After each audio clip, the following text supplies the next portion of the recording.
international waters in transit between Lebanon and Cyprus, killing people, kidnapping others, taking them to Israel, either for interrogation or simply as hostages, keeping them in jail for years. In fact, some people are still in jail without charges, many years. But that's all correct. Their charges are correct. But that doesn't justify the hijacking on the assumption, which I accept at least, that violence is not legitimate in retaliation against even worse atrocities or as preemption against future atrocities. Violence is not legitimate in such cases, so we can dismiss those claims, though they're in fact correct. And incidentally, the U.S.-Israeli hijackings, and remember, if Israel does it, we're doing it, those hijackings are also out of the historical record. I mean, occasionally you'll find a reference to them in the bottom column on something or other, but they're not part of the history of terrorism. The hijackers of the Achille Lauro claimed that this was retaliation for the bombing of Tunis a couple days earlier. Well, we dismiss that with contempt on the same principle, namely violence is not justified in retaliation or preemption. And assuming that we can rise to the level of, to the minimal moral level that I mentioned earlier, if we're not confirmed hypocrites, in other words, then some consequences follow about other acts of retaliation and preemption, but that's too obvious to talk about, so I'll just leave it to you to think about. Well, that's 1985, the peak year of international terrorism in the Middle East. It's a research project. You might see if I left out anything that is a competitor for the prize. I'm not aware of it. And none are mentioned in the literature on terrorism. And notice that, as I said at the beginning, you don't really have to work very hard to see these things. You have to work very hard not to see them. It takes a really good education to miss this. Think about it and see. 1985 was, of course, not the first or the last act of international terrorism in the Middle East. There are many others, some of them quite important. For example, in 1975, Israel, meaning Israeli pilots with U.S. planes and U.S. support, in December 1975, they bombed the village in Lebanon, killing over 50 people. No pretext was offered, but everybody knew what the reason was. At that time, the UN Security Council was meeting to consider a resolution which was supported by the entire world, with marginal exceptions, only one crucial exception, the United States, which vetoed the resolution, calling for a diplomatic settlement of the Israel-Palestine conflict, incorporating UN 242 and all of its wording, the main resolution, security and territorial integrity and all those nice things on the internationally recognized border. The offending part of this one was that it also referred to Palestinian national rights, and that's not acceptable to the United States. It rejected them then, it rejects them now, contrary to a lot of nonsense that you read. The U.S. vetoed the resolution that and this continued, it's still going on, in fact, year after year of efforts at diplomatic settlement, which the U.S. has unilaterally blocked. Israel doesn't have a veto at the Security Council, so they reacted to the debate by bombing Lebanon and killing 50 people without a pretext. That's not in the annals of international terrorism either. There are many more recent cases, including the two invasions of Yitzhak Rabin and Shimon Peres in 1993 and 1996. U.S. supported in Lebanon. U.S. supported both of them. Lots of deaths, hundreds, thousands of people driven out, and so on. Clinton had to back off his support for the 1996 invasion after the Qana massacre, over 100 people in a UN refugee camp. At that point, he said, "Can't handle this anymore, you better leave." There was no pretext of self-defense in this case. This is just outright international terrorism or maybe aggression. And it continues. So let's go up to the current Intifada, which broke out on September 30th of the year 2000. In the first couple of days, there was no fire from Palestinians. It was stone throwing. But Israel was, in fact, using U.S. attack helicopters to attack civilian complexes, apartment complexes, and so on, killing and wounding dozens of people in the first few days. The Clinton administration responded to this by our president's phrase, by enhancing terror. Recall Bush condemned the Palestinians for enhancing terror last month, so I'll use his phrase in line with the guidelines. The Clinton administration committed itself to enhancing terror by making, on October 3rd, by making a deal for the biggest shipment in a decade of military helicopters to Israel, and along with spare parts for the Apache attack helicopters that had been sent a couple of weeks earlier. That's enhancing terror in the days right after these helicopters were being used to murder and wound civilians, attacking apartment complexes, and so on. The press cooperated by refusing to report this. Note, not failing to report it, refusing to report it. It was specifically brought to the attention of editors, and they simply made it clear they're not going to report it. There's no question about the facts, incidentally. But to this day, it hasn't been reported, except in the margins.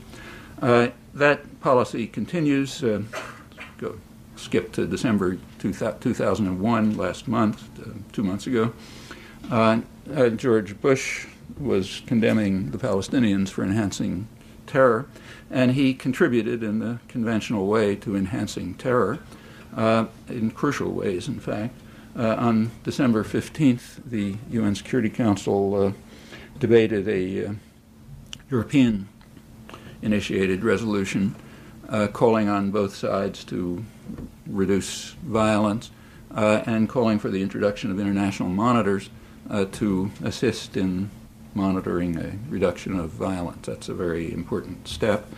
That was vetoed by the United States. It went to the who want to enhance violence, evidently. It's hard to think of any other interpretation for this. The press didn't have to bother giving an interpretation because it was barely reported. It then went to the General Assembly, where, as far as I'm aware, it wasn't reported at all, and there was an overwhelming vote supporting the same resolution. This time, the United States and Israel were not entirely isolated in opposition. Several Pacific islands joined in, Nauru and one or two others. So therefore, not the usual splendid isolation. I don't recall that was reported. About a week before, 10 days before that, there was another major contribution to enhancing terror. The Fourth Geneva Conventions, according to the entire world, literally, outside of Israel, apply to the occupied territories. The United States doesn't vote against this when it comes up in the United Nations. It abstains. I presume the reason is the United States does not want to take such an open, blatant stand in violation of fundamental principles of international law, particularly because of the circumstances under which they were enacted. Recall that the Geneva Conventions were established right after the Second World War, in order to criminalize the acts of the Nazis. So saying they don't apply is a pretty strong statement. However, outside of the United States and Israel, the whole world agrees. The International Red Cross, which is the agency responsible for applying and interpreting them, agrees. In fact, there's no, as far as I'm aware, no further question about this. Switzerland, which is the responsible state, called a meeting of the high contracting parties for the Geneva Conventions, that is, those, like the United States, that are legally obligated by treaty to enforce them. It's a high, solemn commitment.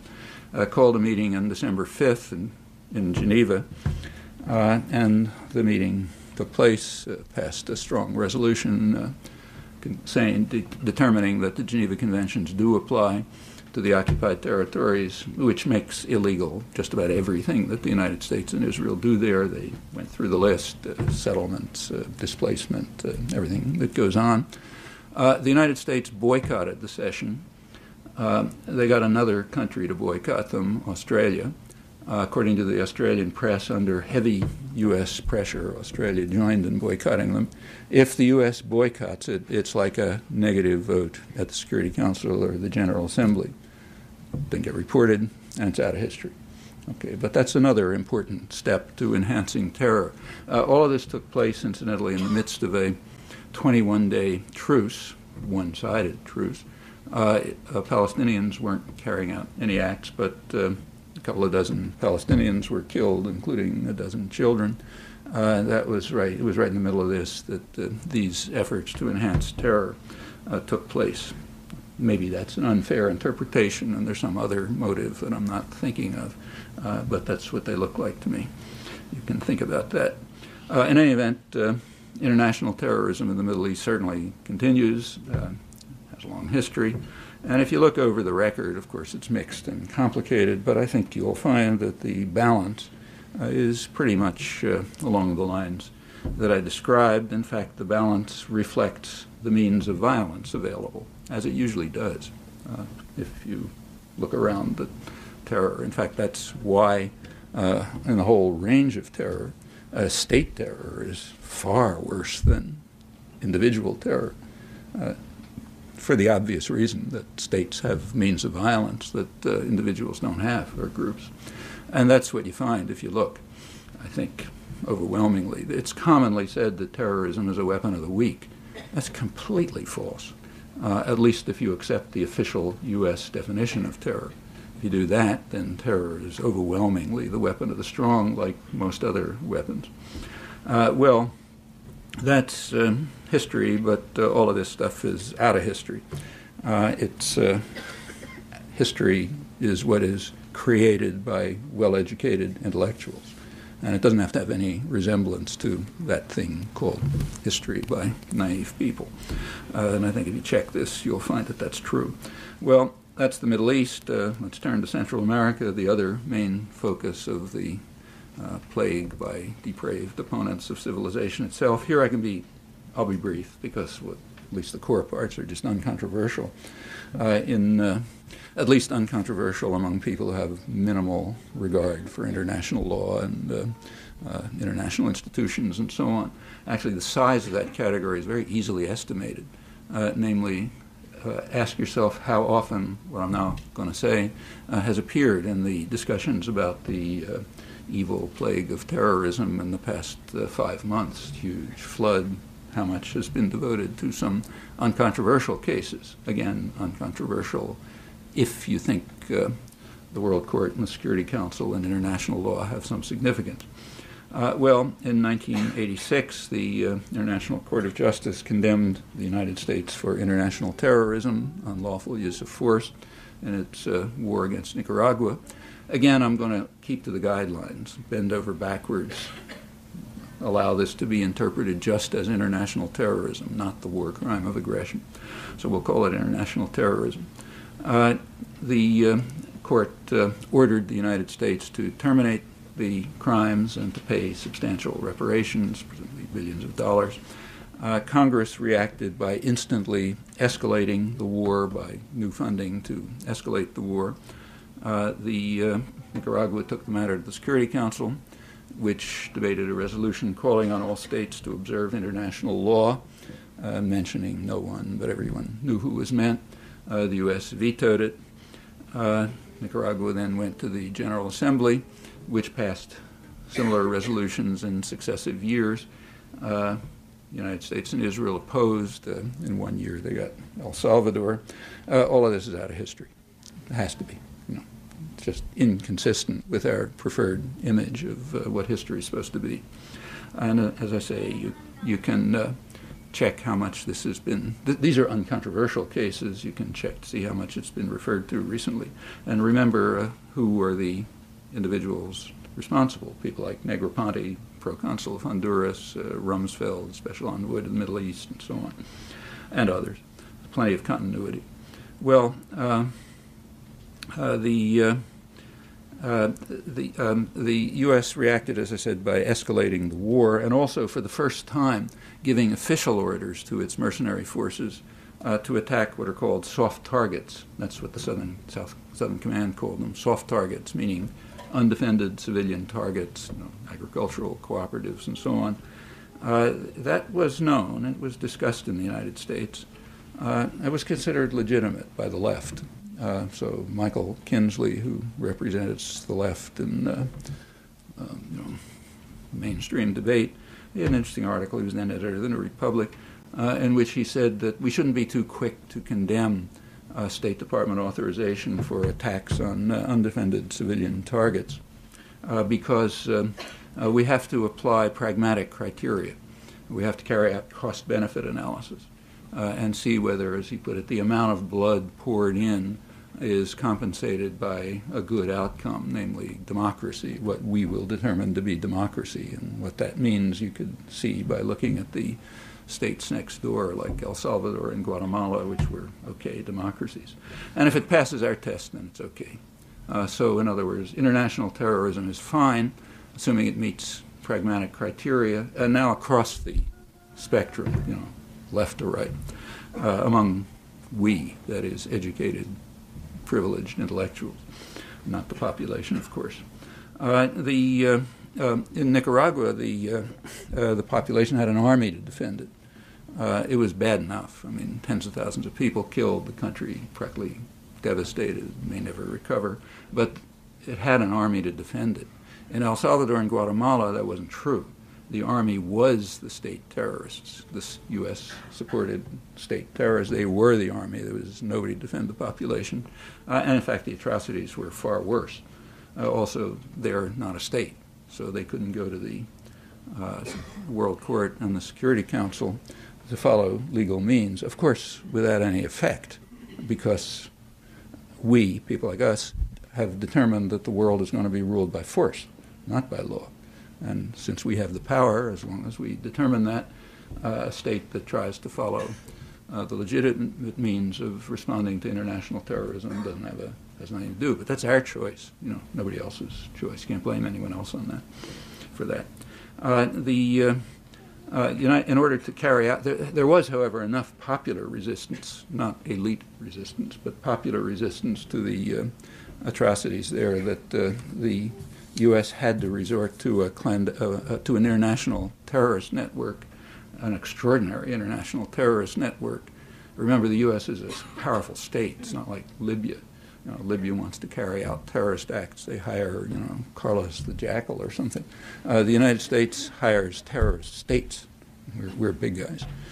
So the terrorist network consisted of Taiwan, Britain, Israel, Argentina, at least as long as it was under the rule of the neo-Nazi generals. When they were unfortunately removed, they fell out of the system, Saudi Arabian funding. Quite a substantial international terrorist network, never been anything like it. In contemporary terms, we might call it an axis of evil, I suppose. The outcome, again, keeping to the guidelines we believe our leaders, the result was hundreds of thousands of people slaughtered, millions of orphans and refugees, every conceivable atrocity, the region devastated. The single uncontroversial case, Nicaragua, which was the least of them, that alone far surpasses the crimes of September 11th, and the others suffered far worse. This is, again, we're bending over backwards and giving the U.S. the benefit of the doubt, so we're only calling it international terrorism organized by depraved opponents of civilization itself. Well, that's the second major area, Central America. All of this, however, is off the record, too, in the current history journal, and it's typical in this respect. Nothing that I just have referred to is mentioned, nor is it in the whole scholarly literature, in fact, except way at the margins. You can check and see. It just doesn't count. The 80s are described as the era of state-sponsored international terrorism, but they're not referring to any of these things. The U.S. was trying to prevent state-sponsored international terrorism by taking proactive means, like the most massive international terrorist network that's ever been known. That's very typical of the scholarly literature, journalism, and again, you can do a check. There's barely been a word about any of this, as the second phase of the war on terror has been declared once again with pretty much the same people and every reason to expect similar outcomes. Well, let's continue. From all of this, an obvious conclusion follows.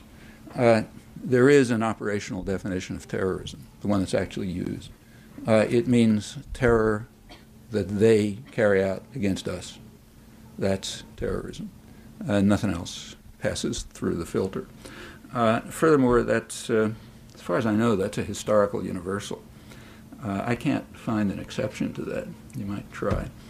So, for example, the Japanese in China and Manchuria were defending the population against Chinese terrorists and going to create an earthly paradise for them if they could control the terrorists. The Nazis in occupied Europe were defending the legitimate governments like Vichy and the population from the terrorist partisans who were supported from abroad, as indeed they were. They were run from London and Poland and France and so on. The fact, as I say, I can't find an exception. You might try. Also, as far as I'm aware, this is virtually universal among intellectuals, educated folks like us. Apart from statistical error, this is the line that they take. Now, it doesn't look that way in history, but you have to remember who writes history. You know, that ought to leave you with a little bit of skepticism. If you look at actual history, not the one that's written, I think you'll find that this is the case. And I could even maybe suggest it as a research topic to some enterprising graduate student who aspires to a career as a taxi driver. Just to continue to the present, let's just take the last couple of months. September 11th was a perfectly clear example of international terrorism. No controversy about that, so we don't have to waste time on it.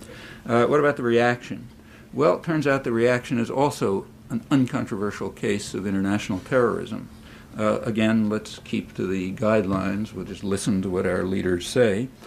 So on October 11th, President Bush announced that to the Afghan people that we will keep bombing you until you hand over people who we suspect of terrorist acts, although we refuse to provide any evidence and we refuse to enter into negotiations for extradition and transfer.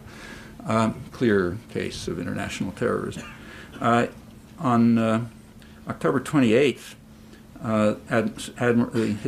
the British counterpart, Admiral Sir Michael Boyce, who's the chief of the British Defence Staff, took it a step further. 3 weeks after, you have to remember, getting rid of the Taliban regime was not a war aim. That was an afterthought.